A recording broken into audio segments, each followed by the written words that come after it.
Comment ça, j'ai posté qu'une vidéo cette semaine? Bon, ben, on va remédier à ça. Troisième samedi où je poste une vidéo.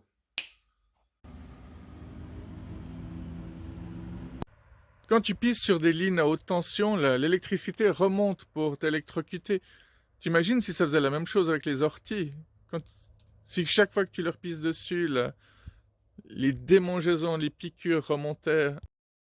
Pourquoi est-ce si douloureux? Une piqûre d'ortie fait mal car cette plante appartient à la famille des urticacées. Chaque feuille est pourvue de poils piquants qui renferment différents acides et ce cocktail est explosif au contact de la peau.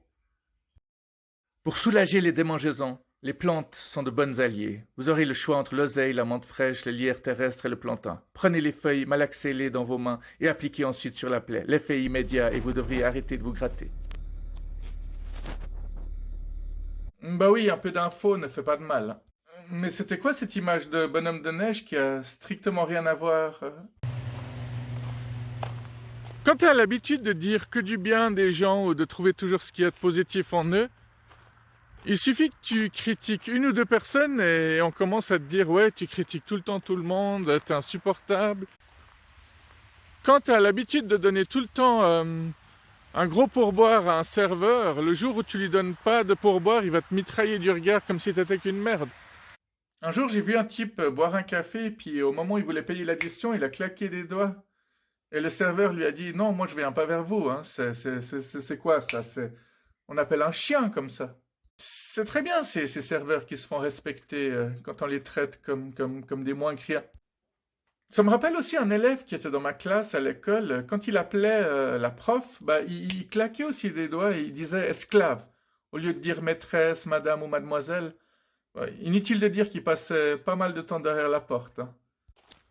Quand tu penses beaucoup aux autres, que tu penses beaucoup au bien-être des autres, que tu te sacrifies pour d'autres personnes, il suffit qu'une ou deux fois tu penses qu'à toi et on va directement te traiter d'égoïste ou d'égocentrique. D'égocentré, centré sur toi-même, la petite précision tout à fait inutile. C'est des réactions assez dramatiques, hein. Les êtres humains sont épatants, mais effarants aussi, hein.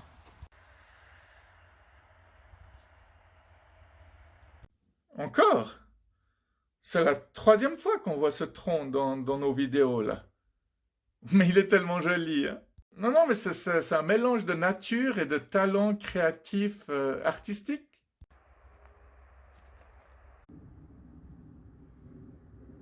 Bon, ça suffit avec vos troncs, là, hein. Une fois ça va, mais trois fois...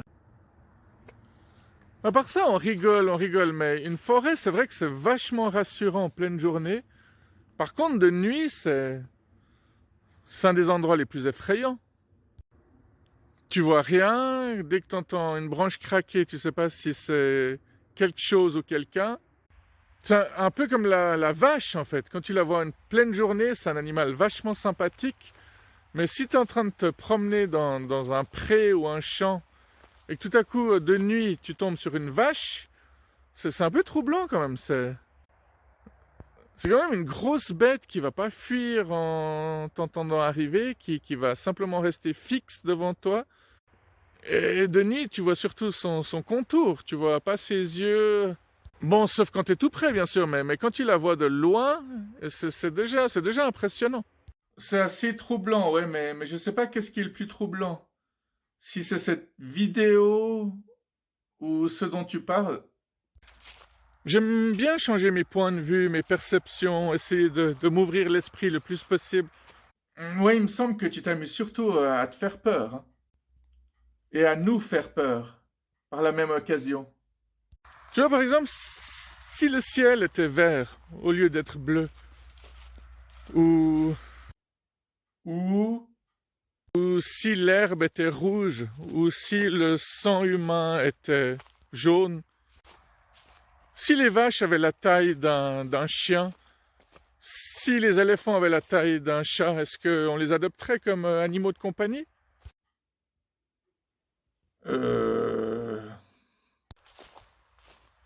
Je me souviens que dans les Messieurs et Madame, ces petits livres pour enfants, Monsieur Étonnant et puis Monsieur Bizarre habitaient en Bizarrance et je me souviens que les arbres et l'herbe avaient justement des couleurs différentes.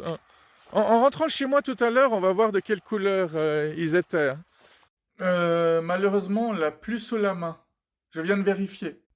On a mon papa, Madame Bonheur, Mr. Clumsy, qui est Monsieur Maladroit en anglais, Madame Tintamarre, ma maman, Madame Prudente, Madame Proprette, bonne nuit, Monsieur et Madame, Madame Dodu, Monsieur et Madame et leurs animaux de compagnie. Et sur les moteurs de recherche, impossible de savoir de quelle couleur sont les arbres et l'herbe chez Monsieur Bizarre et Monsieur Étonnant en bizarrance.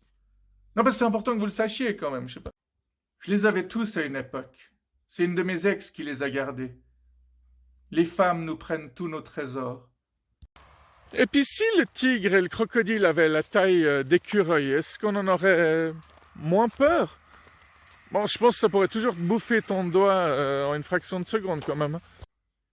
Et puis si l'écureuil a la taille d'un crocodile, je m'en approcherais pas trop non plus. Quand tu vois une fourmi seule, c'est pas très effrayant, c'est presque chou. Mais une invasion de fourmis, c'est autre chose. Ouais, je crois que ton caméraman s'est endormi là. Faudra le réveiller, puis faut vraiment parler d'autre chose là, je crois. Tu vois, quand tu penses à un truc mignon, comme la coccinelle par exemple, c'est chou parce que c'est petit, mais si une coccinelle avait la taille d'une mygale par exemple, et si tu as une invasion de coccinelles et puis qu'ils se mettent tous à voler en même temps, ça devient gênant là, ça devient très embarrassant. Ouais, je m'amuse souvent à me faire peur en fait, je fais partie de ces gens-là. On avait remarqué, je crois.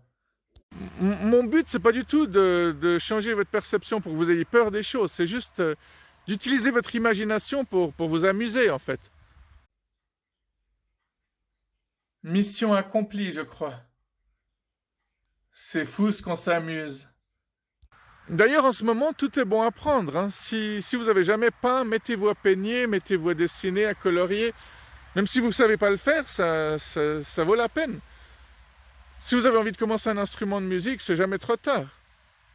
Il a dit mettez-vous à peigner. Hein? On est d'accord? C'est lui qui l'a dit, c'est pas moi. Hein? Peignez, mettez-vous à peindre. Ouais, c'est une jolie contraction. Non, mais c'est vrai, c'est jamais trop tard. Si vous voulez être le meilleur, c'est autre chose. Là, c'est trop tard. Salaud. Mais si vous voulez juste vous amuser, il n'y a aucun mal. Au contraire, ça vous fera que du bien. Je viens de tomber sur un écran d'ordinateur qui dit « Préparez-vous, quelque chose de vraiment cool va arriver bientôt. » Mais la page vient de se bloquer. C'est peut-être ça le truc vraiment cool qui vient de m'arriver. C'est que ça m'évitera de voir d'autres conneries sur Internet, quoi.